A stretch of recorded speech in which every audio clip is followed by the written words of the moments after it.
Hepiniz hoş geldiniz. Buyurun lütfen. Değerli basın mensupları, aziz Batmanlılar, başka hususlarla ilgili bilgileri sizlerle paylaşmak isterim. Bu da en son yaşamış olduğumuz yoğun kar yağışı dolayısıyladır. Esasen kar yağışının yoğunluğu ya da azlığı göreceli bir kavramdır. Çünkü kar yağışına alışkın olan iller açısından baktığınız zaman Batman'a yağmış olan kar miktarı böyle illerde, böyle şehirlerde çok sorun olmayabilir. Çünkü bu illerimiz kar yağışına alışkındırlar. Yoğun kar yağışına da alışkındırlar. Buzlanmaya karşı da alışkındırlar. Ancak Batman'ımızda yaşamış olduğumuz son kar yağışı bizim son 54 yıl içerisinde sadece 2 defa meydana gelmiş olan bir kar yağışı şeklindedir.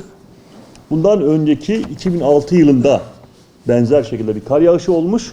Ama ondan sonra geriye doğru 54 yıl geriye gittiğiniz zaman bu şekildeki bir kar yağışıyla şehir hiç karşılaşmamış.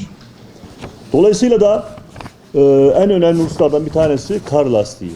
Yani kar yağışının yoğun olduğu şehirlerde insanlar kış gelmeden önce mutlaka kar lastiklerini ediniyorlar.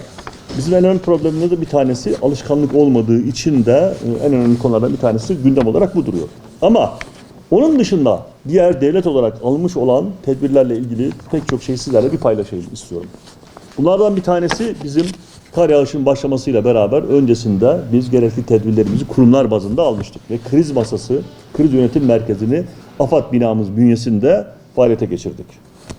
Bizim kriz merkezimiz içerisinde 112 Çağrı Merkezi Müdürlüğümüz, Batman Belediye'miz, İl Özel İdaremiz, Karayollarımız, Emniyet Müdürlüğümüz, Jandarma Komutanlığımız, İl Sağlık Müdürlüğümüz, Kızılay, Dicle Elektrik, Aksa Doğalgaz, Türk Telekom, Meteoroloji hem Şube Müdürlüğü hem de Meydan Meteoroloji Müdürlüğü, Aile Sosyal Hizmetler İl Müdürlüğü, Sosyalleşme Dayanışma Vakfımız, İl Tarım Orman Müdürlüğümüz, Devlet Su İşleri ve Milli Eğitim Müdürlüğümüzden müteşekkil kriz masası, kriz yönetimi faaliyete geçmiştir. Ve yağış öncesinde bazı şeyleri de sizlerle paylaşmak isterim. Almış olan bu tedbirlerle beraber kar yağışının başlamasıyla birlikte toplamda 434 araç ve 1731 personel ile sahada karla mücadele başlamıştır. Bu karla mücadele 24 saat esasına göre kesintisiz şekilde devam ettirilmiştir. Diğer rakamlarla paylaşmak istiyorum.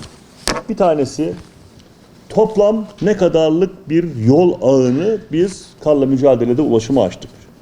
Evet, toplam 7170 kilometre. Yani 7170 kilometre bunun içerisinde ilçe merkezindeki, il merkezindeki ve köylerimizdeki, mezralarımızdaki yollar dahil olmak üzere toplam Batman il sınırları içerisinde 7170 kilometre yol kardan temizlenmiştir. Toplam 293 köyümüzün 283'ünün yolu şu anda açıktır. 10 köyümüzden 4 tanesinde ise herhangi bir şekilde nüfus yaşamayan köylerimiz durumundadır. Bu köylerimizi de çok kısa bir süre içerisinde inşallah da onların da ulaşıma açmak suretiyle tamamını ulaşıma açmış olacağız. Başka bir husus trafik kazalarının sayısı. Bu kar yağışıyla beraber toplam 75 trafik kazasına müdahale edilmiştir. Bu kazalara karışan, yani 75 trafik kazasına karışan araçlardan 60 tanesinde de kar lastiği bulunmadığı da tespit edilmiş durumdadır. Mahsur kalan vatandaşlarımız, bununla ilgili de bilgi vermek isterim. Toplam 196 adet mahsur kalma ihbarı alınmıştır. İhbarların tamamına, 196'sına da müdahale edilmiştir. Hiçbir ihbar da cevapsız bırakılmamıştır. Sağlık hizmetlerimiz, bir başka hususta paylaşayım. 224 risk grubu hasta, yani risk gruplarından 224 hastamız içerisinden ulaşım imkanı olamayacağını, yani ulaşımda sıkıntı yaşayabileceğini değerlendirmiş olduğumuz 20 hastamız, ki bunlar diyaliz hastası, son dönem gebelik hastaları ve kronik hastalar gibi hastalarımızdan biz 20 tanesini kar yağışı başlamadan önce il ve ilçe merkezlerimizdeki hastanelere naklettik ki bunlar kar yağışıyla beraber herhangi bir sıkıntı yaşamasınlar diye. Köy ve mezralarımızda da yine sağlık problemi yaşayan 57 acil vakaya müdahale edilmiş, yollar açılmış ve vatandaşlarımız da hastanelere ulaştırılmıştır. Bunun için de paletli ambulanslar, timleri ve helikopterlerimiz kullanılmıştır. 112 çağrı merkezimizde artan talepleri göz önünde bulundurarak personel sayısını arttırmıştık. Toplamda 112'ye 578 acil çağrı gelmiş ve çağrıların da tamamı karşılanmıştır. Yine yolda kalmış olan vatandaşlarımıza 600 adet AFAD üzerinden battaniye, 1100 adet kumanya, yemek ve 1000 kişilik çorba dağıtımı yapılmıştır. Bunların da mühimce bir kısmı Gergüş'te mahsur kalmış olan Ayrancı geçidinin kapalı kalması dolayısıyla belli bir süre bekletilmek durumunda kalan vatandaşlarımıza yönelik yapmış olduğumuz desteklerdir. Çığ. Ana başlığı içerisinde Sason ilçemiz Yücebağ beldesinde maalesef 44 küçükbaş hayvanımız çığdan dolayı telef olmuştur. Olay kayıt altına alınmış ve İl Tarım Müdürlüğümüz tarafından gerekli işlemlerde devam ettirilmektedir. Bir başka husus tuz. Tuzla ilgili yapmış olduğumuz mücadele. Toplamda Batman İl Mülki Sınırları içerisinde karayolları, belediyeler dahil olmak üzere ve özel idare dahil olmak üzere toplamda 2220 ton tuzlu karışım yollara serilmiştir. 30 ton da solüsyon, yine aynı şekilde solüsyon kullanılmıştır. Belediyemizin çağrı merkezine 1190 başvuru alınmış. Bu 1190 başvurudan 1175'i sonuçlandırılmıştır. Yine şehir merkezindeki 351 okul ve çevresinde belediye, İl Milli Eğitim ve İşkur personellerimiz tarafından da hem okul alanları hem de okula yakın bölgeler kardan ve buzdan temizlenme işlemine tabi tutulmuştur. Enerji alanında da 200 elektrik arızası giderilmiştir. Sahalarda seralarımızla ilgili olarak da 33 dekar seramızda hasar tespiti yapılmıştır. Bununla ilgili çalışmalarda, gene hasar tespit çalışmaları da devam etmektedir. Yaban hayatının korunması için de 2900 kilogram buğday ve 400 kilogram sakatat, doğada yaşayan vahşi hayvanlar için de doğal yaşamın etkilenmemesi için de serilmiştir. Ve hayvanların da bu şekildeki ihtiyaçlarının açlıkla karşılaşmamaları için böyle bir tedbir de yürürlüğe konulmuştur. İl genelinde toplam 3 gün eğitime ara verilmiştir. Bugün de 3 ilçemizde yani don olayı devam ediyor.